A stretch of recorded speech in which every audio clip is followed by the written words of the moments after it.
Aller à la rencontre de son auto-saboteur. Comme presque tout le monde, vous vous êtes souvent demandé ce qui cloche pour que, dans votre vie, les choses ne se passent pas exactement comme vous l'auriez rêvé. Pour quelle raison? Alors que vous avez des souhaits, des désirs, des projets, ne réussissez-vous pas à les mener à terme? Ou pourquoi est-ce si difficile? Pourquoi y a-t-il tant d'obstacles? Comme tout le monde aussi, vous avez admiré ces gens à qui tout semble réussir, dont le parcours de vie est une autoroute, alors que le vôtre ressemble à un petit sentier de montagne étroit, verglacé ou couvert de ronces. La plupart du temps, la réponse se trouve dans votre auto-saboteur. Un terme qui veut bien dire ce qu'il veut dire. Quelque chose sabote vos projets, vos démarches, votre vie. Mais pourquoi auto? Bien tout simplement parce qu'aussi curieux que cela puisse paraître au premier abord, ce quelque chose qui vous sabote, c'est vous-même. L'auto-saboteur naît le plus souvent dans l'enfance. Il résulte de croyances que nous nous sommes forgées ou qui nous ont été inculquées, et dont il ne nous est jamais venu à l'idée de mettre en doute le bien fondé. Notre auto-saboteur est le gardien de la loi édictée par ses croyances.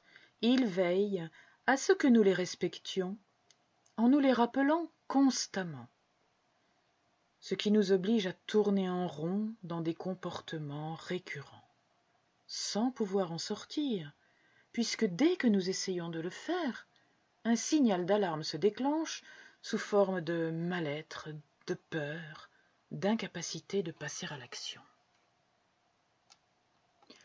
Ce qui est insidieux dans le comportement du saboteur, c'est que nous avons l'impression que ce garde-fou est là pour nous protéger et pour nous empêcher de faire une folie.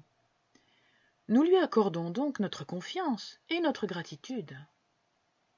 Ce faisant, nous agissons un peu comme l'animal enfermé qui serait rempli de confiance et de gratitude envers les barreaux de sa cage, car il l'empêche de s'échapper et de mettre sa vie en péril.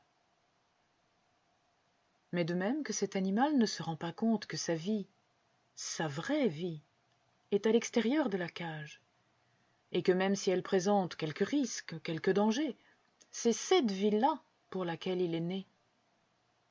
Nous avons souvent du mal à percevoir que notre vraie vie commence au-delà des limites imposées par nos croyances limitantes, que notre auto-saboteur nous oblige à respecter.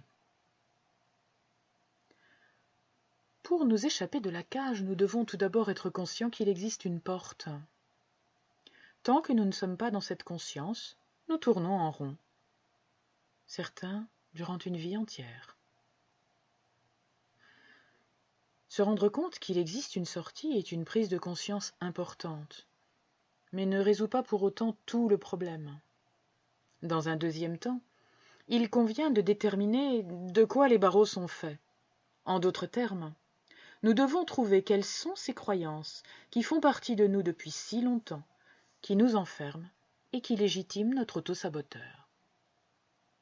Cette étape est particulièrement difficile à franchir, car cela fait si intimement partie de nous qu'il n'est pas toujours aisé de se convaincre que les choses pourraient être autrement.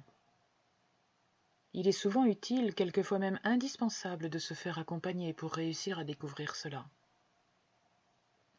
Ensuite, il faudra mettre en place un certain nombre d'actions pour arriver à contrecarrer les effets de l'auto-saboteur et saper ses bases en repoussant progressivement les limites jusqu'à les supprimer.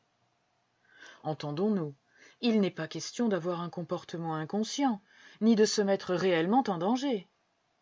Il s'agit simplement de sortir de sa zone de confort pour aller explorer le vaste monde et se rendre compte qu'il n'est pas fait que de danger, mais peut au contraire bien souvent nous apporter des expériences à la fois satisfaisantes et très enrichissantes.